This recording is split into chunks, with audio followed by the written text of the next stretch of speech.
1860. The Democratic Party is about to split down the seams, not once, but twice.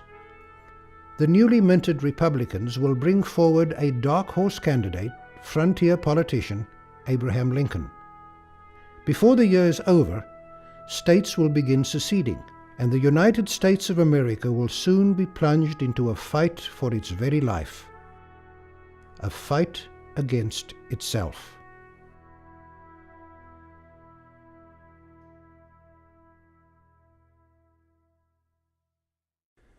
The nation is poised on the edge of catastrophe, and in their little Battle Creek home, Adventist leaders John and Mary Loughborough are facing a crisis of their own.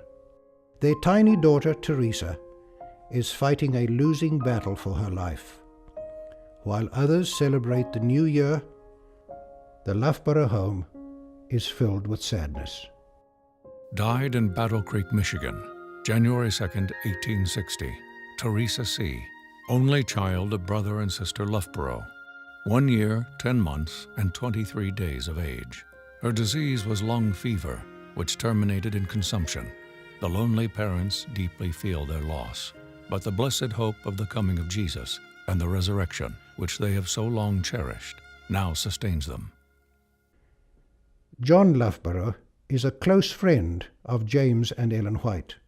His original name was Loughborough rather than Loughborough, Irish.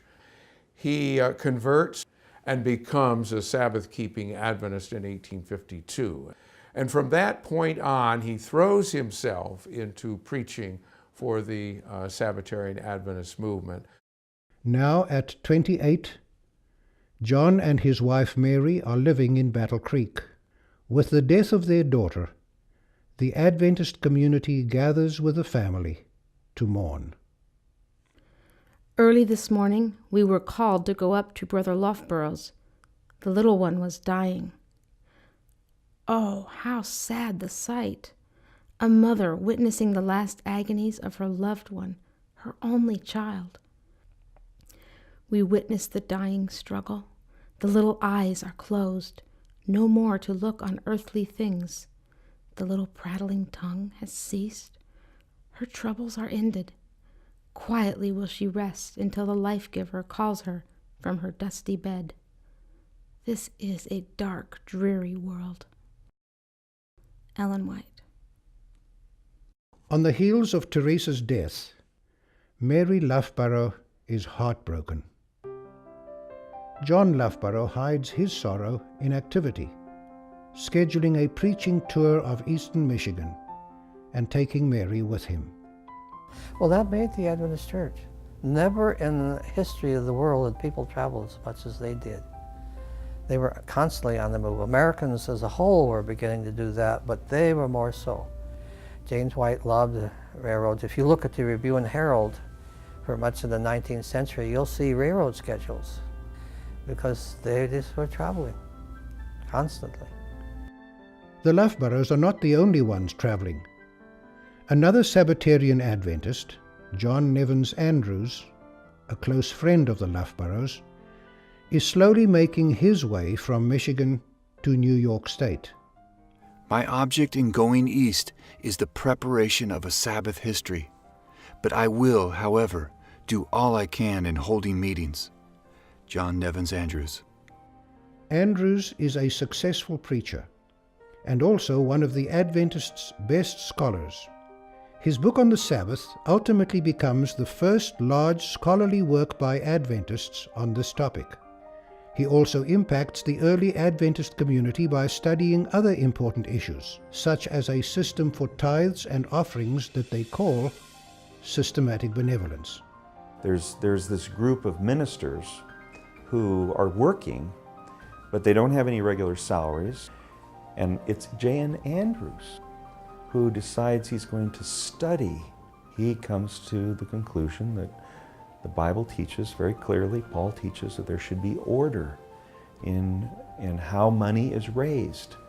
And that leads to a very important step in organization of the church, and that is systematic benevolence. As Andrews travels to New York, another man from the West is traveling in the same direction. Abraham Lincoln arrives in New York City to speak at Cooper Union. Let us have faith that right makes might. And in that faith, let us to the end dare to do our duty as we understand it. With these words, Abraham Lincoln concludes his address at the first stop in a tour that introduces him in the East. In New York, famous photographer Matthew Brady takes a portrait of Lincoln. Later, Lincoln will reportedly say, Brady and the Cooper Union speech made me president. While Lincoln is traveling in the East, back in Battle Creek, a tempest is brewing in the pages of the Review and Herald. James White unintentionally begins a long argument by writing two back-to-back pieces entitled Bills, Bills and Borrowed Money. James White was a highly driven individual. When he accepted the Millerite message, he went off in the middle of winter and he preached down the coast of Maine, pushing himself way beyond where he should as a young man, and yet hundreds of people responded. So he was highly driven and very energetic, very focused. He had good organizational skills, perfectly oriented as a person or situated as a person to be a leader of a movement. And so when he finally steps into the publishing role and thinks in terms of organizing the movement, that works very well for the movement. White's two articles raise the question of incorporating church property, in this case the Review and Herald, so that it can be legally held and insured. He refuses to be personally responsible for money loaned to the publishing work. In response, John Loughborough writes a letter published under the heading Legal Organization, in which he supports White's call. No reasonable man could blame Brother White for not wishing to be responsible for the debts of the Review Office. I seriously doubt whether any of you brethren would wish to assume a debt of $1,500 without anything to secure you. Now, what I understand is necessary to remedy this matter is to organize in such a manner that we can hold church property legally. Then the property could be held in the name of the church, insured in the name of the church, money borrowed in the name of the church, and no individual would have to take a burden upon him which he ought not to bear. Not everyone agrees with White and Loughborough, and opposition is also presented in the pages of the Review and Herald. In fact, one of the corresponding editors, R.F. Cottrell, writes, I think it would be wrong to make us a name, since that lies at the foundation of Babylon. The work in which we are engaged is the Lord's, and He needs not the aid of insurance companies to take care of His property. Those that lend money to the office lend it to the Lord, and they must trust the Lord for it. If He sees fit to let them lose it here, if they are faithful, He will repay them hereafter. He will not fail. This whole process of organizing the church is actually swimming upstream against a current established during the Millerite movement by George Storrs. George Storrs is the one we remember who's saying, as soon as a church is organized and develops a creed, at that moment it becomes Babylon. Babylon is confusion.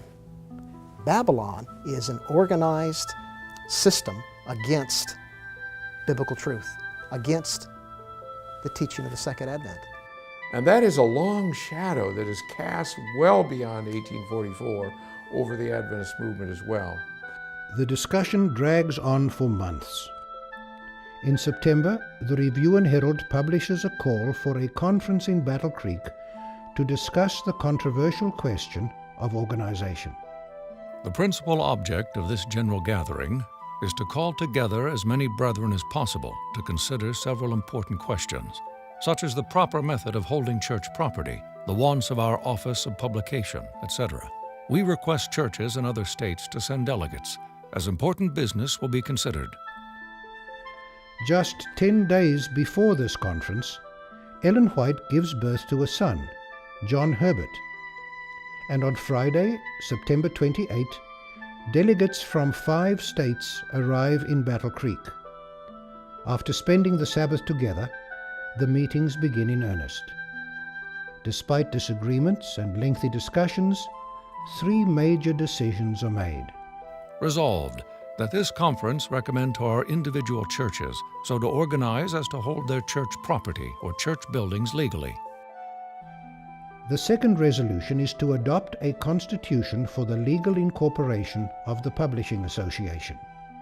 This association shall be denominated the Advent Review Publishing Association, the object of which shall be the publication of periodicals, books, and tracts calculated to convey instruction on Bible truth, especially the fulfillment of prophecy, the commandments of God, and the faith of Jesus.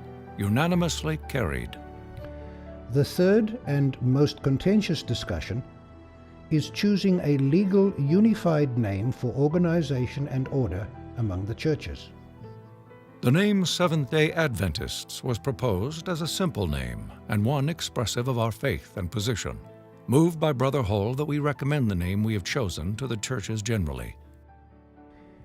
As the Sabbatarian Adventists discuss organization throughout the spring, summer, and fall of 1860, culminating in the naming of the church and the election of officers for the new Advent Review Publishing Association, the rest of the nation is also engrossed with an election, one of the most divided in American history. 1860 is going to be a feisty year. You're going to see Lincoln win the election because the Democratic Party is going to split over the slavery issue, and denominations will as well. The slavery issue is that divisive in American society, whether it's politics or whether it's religion. It is splitting churches, it is splitting the political parties. A 3-way split meant the Republicans were going to win no matter what Lincoln did, by simply keeping his mouth shut, not saying a thing, letting his handlers do all the work. And the Republicans would win, and then trying to hold the country back, which is already shattering underneath his feet. For the Adventists, the year ends the way it began, with the death of a child. In October, James White travels to Wisconsin to preach and confront what the Adventists call fanaticism that has entered certain churches. He wrote back, he said, I have a feeling that all is not well at home. And she wrote back, hey, everything's fine, that little babe is eating a lot and everything is okay. But she no more than mailed a letter, and the little boy became ill. John Herbert White, less than 3 months old, becomes deathly ill. James, summoned by Ellen White with a telegram, rushes home to Battle Creek. My dear babe was a great sufferer. 24 days and nights we anxiously watched over him, using all the remedies we could for his recovery, and earnestly presenting his case to the Lord. December 14, I was called up. My babe was worse. I listened to his labored breathing and felt his pulseless wrist. I knew that he must die. That was an hour of anguish for me. The icy hand of death was already upon him. We watched his feeble, gasping breath until it ceased, and we felt thankful that his sufferings were ended. My heart ached as though it would break, yet I could not shed a tear. We were disappointed in not having Brother Loughborough to conduct the funeral services, and my husband spoke upon the occasion to a crowded house. We followed our child to Oak Hill Cemetery, there to rest until the life-giver shall come and break the fetters of the tomb and call him forth immortal. After we returned from the funeral, my home seemed lonely. I felt reconciled to the will of God, yet despondency and gloom settled upon me. Ellen White. As the Adventists mourn yet another loss, they can hardly imagine the amount of death that will soon be visited upon the entire country. On December 20, only 6 days after John Herbert White's death, South Carolina is the first state to secede from the Union.